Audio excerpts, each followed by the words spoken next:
Good morning, Sean here. It is time now for the Revelstoke Mayor Report. Good morning, Gary. Good morning, Sean.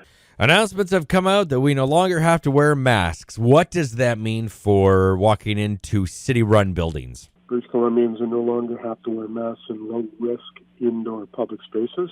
And there will be some businesses that continue, but at City Hall, with the setting of the Parks and Rec, definitely my understanding is you're good to go with that. However, we will always preface that if you're sick, pay attention, that sort of thing. Vaccine mandate or the card mandate still in effect until April 8th. Proof of vaccine and mask mandates have not been lifted for federally regulated travel, that sort of thing. So that really doesn't affect us day to day. It's just, information for people. And masks are still required in healthcare settings. You go to the clinic, you go to the hospital, public transit, we suggest you wear a mask. In some places, you will be told you have to wear them. So some businesses will have to. It'll be a weird transition for a while. Just keep it in your pocket and use it when you have to. That's what it is. And, here in Bonnie Henry today, things may, numbers may increase because masks are off, but who knows? And at this point. So for those who are looking forward to taking the mask off as of midnight tonight, you're good to go. The gas prices, we've talked about this before with MLA, Doug Klobuchar. Mm-hmm. Yep. And I'm not referring to the gas prices. We already know what's going on the other side of the world, so we're in connection to that. But we've been battling this for some time, even as prices have gone up for everyone all over the globe. We always seem to notice just that extra special uptick of surcharge because we're not we're off the beaten path. The beaten path of Highway 1, the Trans-Canada Highway. That little off-beaten dirt goat trail. Yeah, exactly, right. And they cruise right on past us and then drive down the road, and it's 20 cents cheaper down the road. And it's a frustration. Klobuchar have also spoke with BCUC. We've had a meeting with them. They were going to investigate and look at that, and we're hoping to have something here in the spring as to why we get the high prices. We haven't heard anything, and Doug and I spoke about this past week. What's going on? We don't know. We haven't heard. We're hoping to hear something soon, but who knows? And it's as frustrating for us as everyone else. I mean, we all have to go to the gas pump for gas, but it's like, why are we paying so much more than down the road? So, they're complaining in Vancouver, it's $199.9. Well, guess what? We're at the same point at the same time. And so a little frustrating. That might affect tourism. Have you seen the tourism numbers, like Tourism Talks? They just did a little value of tourism in Revelstoke, trying to showcase, what value tourism provides in this community. I haven't seen any stats today.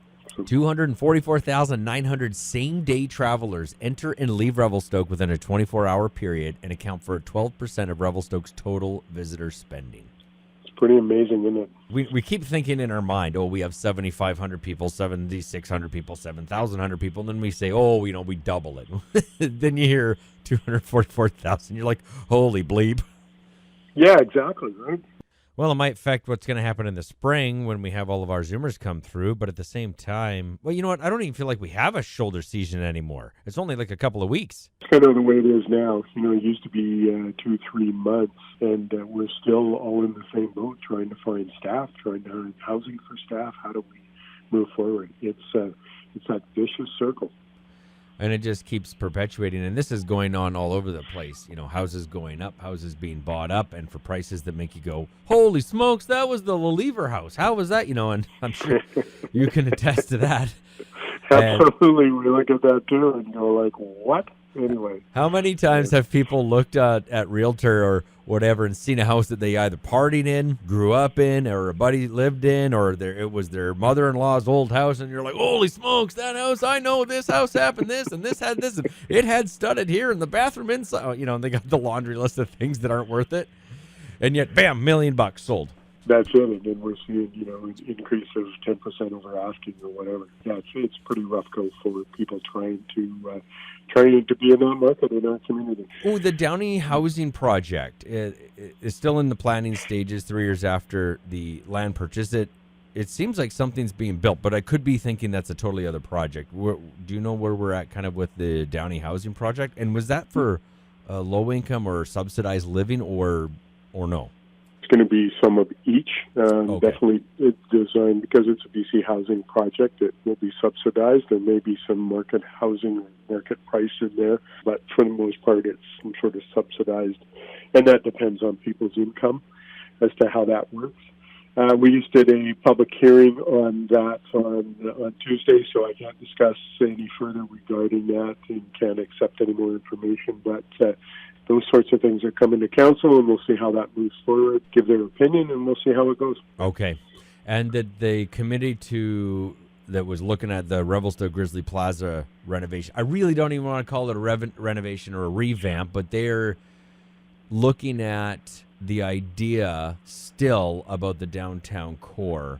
And we've talked about this from time to time, when we touch base on it, and it doesn't mean anything is changing down there because it was proposed for the Grizzly Plaza that this committee was formed to discuss the concept of Grizzly Plaza, but that doesn't mean that those concepts can't be abandoned and altered to QE Park or Centennial Park or, wherever, right? And so the group's called the Grizzly Plaza Enhancement Committee.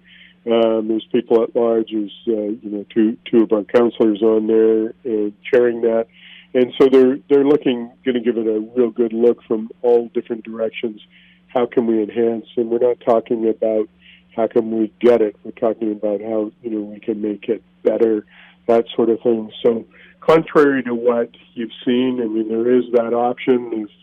If everyone in the community came back and said, no, we want to get it and put something else in there. But you've already heard the community speak and say, we don't want to see change. And so this community or this group is just basically looking at, how do we make it better? And they'll make some decisions, and they'll basically say, this is what we think is going to be best, and we move on. And that's kind of where we're at with that. The community's basically said, hands off, don't touch that. But we're leaving it up to this group to look at and see what's going to be best and what the community's already said. Okay. They're not going to go and change things when they've said no, but they may take things like, and this was an example, I said I think most people would be in support of an electrical upgrade. Yes. That type of thing that doesn't necessarily affect the aesthetics, but definitely can enhance when we're doing performances or whatever else we may need for electrical use, right? Those are the sorts of things.